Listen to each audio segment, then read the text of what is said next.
अस्सलामुअलैकुम dear students.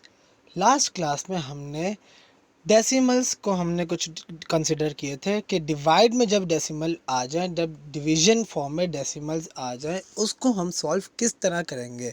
जैसे मैंने आपको डेसिमल से कुछ रूल बताए थे डिवीजन वाले, कि जब भी डिवीजन आ जाए हमें उसको मल्टीप्लिकेशन में कन्वर्ट करना होगा। मल्टीप्लिकेशन जब आता है, जब मल्टीप्लिकेशन का साइन लगता है तो अगली वाली साइन जो डिवाइड हो रही होती है वो रेसिप्रोकल हो जाती है। तो आइए, लास्ट में हमने 4 सवाल किए थे, आज हम कुछ और सवाल करते हैं इसके, ताकि आपका कॉन्सेप्ट इसका पूरी तरीके से क्लियर हो जाए। सही है, आज हम एक्सरसाइज 3.3 के थोड़े और सवाल करेंगे। सही है, ताकि आपके कॉन्सेप्ट सारे क्लियर हो जाए। फिर जो भी सवाल बचेंगे वो सब आप खुद घर पे ट्राई करना, और आपकी कॉपी में ये भी मौजूद होना चाहिए। सही है, एग्ज़ाम में कोई भी एक सवाल आ सकता है, कोई भी 2-3 सवाल मैं आपको दे सकता हूँ। ये नहीं कि जो मैंने कराए वही आएंगे, आपको सबकी प्रैक्टिस करनी होगी। सही है, आइए हम सवाल देखते हैं अब। क्वेश्चन नंबर 2 का पार्ट 2, पहले हम ये सवाल देखेंगे। क्वेश्चन नंबर 2 का पार्ट 2, ये वाला सवाल है, पार्ट 2। सही है, अब सवाल क्या है, 84 डिवाइड हो रहा है किससे, 0.7 से। सही है, सबसे पहले तो डेसिमल को कन्वर्ट कर दो नॉर्मल फॉर्म में, फ्रैक्शन वाली फॉर्म में। आपको याद होगा भाई डेसिमल को फ्रैक्शन वाली फॉर्म में कैसे कन्वर्ट करते हैं। ये क्या है, 0.7, एक डिजिट का डिफरेंस है। एक डिजिट के डिफरेंस में डिवाइड में क्या आएगा, 10 आएगा, एक ही दफ़ा आता है। 2 डिजिट का आता तो 100 आता है, 3 डिजिट का आता तो 1000 आता है, आपको याद होगा। सही है, ये क्या बन जाएगा, 7 डिवाइड बाय 10। अब ये डिवाइड है, ये क्या अगर हम मल्टीप्लाई में करेंगे तो ये रेसिप्रोकल हो जाएगी। तो ये क्या हो जाएगा, 10 डिवाइडेड बाय 7। क्या हो गया ये, 10 डिवाइडेड बाय 7। अब कहते हैं 7 1 7। सही है, ये 84 है, ये कैंसिल हो सकता है। किस तरह, 7 1 7, ये क्या है 8 है, 7 1 7, 1 कैरी आया, यहाँ पे 14 बन गया, तो 7 2 14। या तो आप कैलकुलेटर से कर लो, कोई इशू नहीं है। सही है, ये क्या बन गया, 12 मल्टीप्लाई बाय 10। तो 12 को 10 से मल्टीप्लाई कराएंगे, क्या आंसर आया, 120। आई बात समझ में, कोई इशू तो नहीं। इसका एक और सवाल देखते हैं, क्वेश्चन नंबर 2 का पार्ट 6। यहाँ देख लो कहाँ है, क्वेश्चन नंबर 2 का पार्ट 6, ये वाला सवाल देखते हैं अब हम।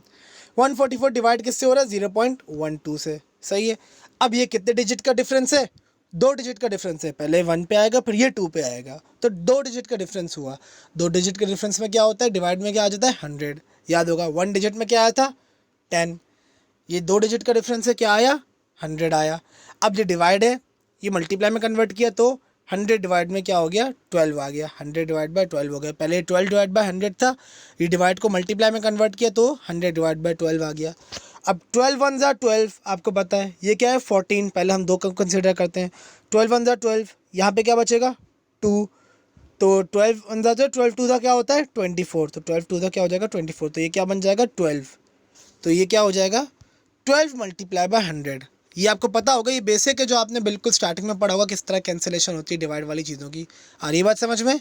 आप चाहो तो कैलकुलेटर से भी डिवाइड कर सकते हो, कोई इशू नहीं है। आप भले आप मैनुअली डिवाइड करना चाहो अपना माइंड स्ट्रॉन्ग करने के लिए, या तो आप मशीन की तरह कैलकुलेटर से कर लो, कोई इशू नहीं है। सही है, 144 डिवाइड बाई 12 क्या आया, 12 आंसर आया। तो ये क्या आ जाएगा, 12 मल्टीप्लाई बाय 100। तो ये क्या कर दिया, 12 मल्टीप्लाई बाय 100, आपका आंसर क्या आया, 1200। आइए बात समझ में, कोई इशू तो नहीं। अब हम आते हैं क्वेश्चन नंबर 2 का पार्ट 9। अब आप तो ये कह रहे होंगे सही है, तो हर कुछ कैंसिल ही हो जा रहा है और ऐसी टर्म बन रही है। अगर कुछ डिवाइड में बच रही हो तो क्या करेंगे, मैं आपको बताता हूँ। यहाँ देखिए, 124 डिवाइड हो रहा है किससे, 0.012 से। सही है, 124 किससे डिवाइड हो रहा है, 0.012 से। सही है भाई, देखते हैं इसको।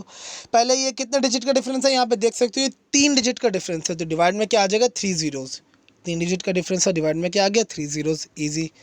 सही है, अब ये डिवाइड है, इसको हमने मल्टीप्लाई में कन्वर्ट कर दिया, तो ये 1000 ऊपर आ गया, डिवाइड में क्या आ गया, 12। सही है, अब ये 12 है, 12 है, ऊपर क्या है, 1000। तो हम इसको 2 के टेबल से काट सकते हैं। किस तरह, 2 6 12 हो गया, 2 5 10 और 0 0, तो 500 डिवाइड बाय 6 बन गया। ये डिवाइड यहाँ क्या बन गया, 500 डिवाइड बाय 6। अब ये 6 है, ऊपर क्या है, 500, ये 2 से और कैंसिल हो सकता है। किस तरह, 2 3 नीचे 2 3 6, और ये क्या हो जाएगा, 2 2 4, यहाँ पे 1 कैरी आया, 2 5 10 और यहाँ पे 0 आया। आई बात समझ में। तो ये क्या बन गया, 250 डिवाइड बाय 3। ये 124 मल्टीप्लाई बाय 250 डिवाइडेड बाय 3। और कुछ कैंसिल हो सकते हैं 3 से, करके देख लो। 3 4 12, यहाँ देखते हैं, 3 4 12, लेकिन 3 1 3, नहीं ये कैंसिल नहीं हो सकता। नहीं भाई, आगे बढ़ते हैं, ये देखते हैं, 250 कैंसिल हो सकता है 3 से।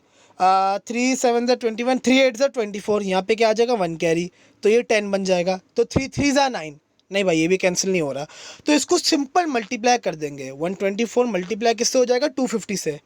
कैलकुलेटर में करके देख लेना, या तो आप डायरेक्टली मैनुअली जिस तरह हम करते हैं, ये मैंने किया हुआ है, देख सकते हो साइड में, मैनुअली जिस तरह करते हो उस तरह करके देख लेना। क्या आंसर आया, 31,000, और डिवाइड में 3 एज इट इज़ रहेगा।